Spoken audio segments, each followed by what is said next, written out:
Side plank. The metrics measured by the sensors are lateral flexion and lumbar rotation. Under movements, you will see the overall score for this movement. This subject scored in the green with a 29 out of 30. The box in the center labeled lateral flexion shows the subject moved greater than 8 degrees in the coronal plane. Notice the red arrow pointing down, indicating the subject moved more than 8 degrees in lateral flexion. The last box on the right with lumbar rotation notes greater than 8 degrees of movement in the transverse plane. The red arrow indicates the subject moved greater than 8 degrees in rotation.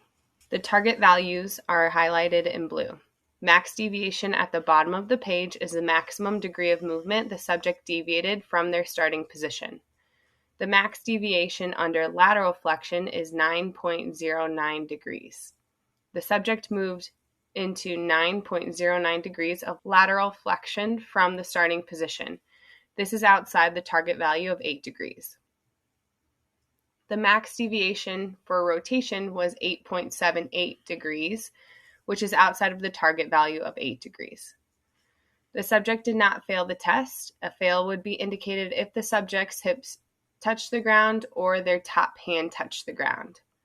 They held the plank for 60 seconds. Their overall score is a 29 out of 30. The most active muscle in a side plank is the glute med. The reason why the side plank is before the single leg movements is to fatigue the glute med.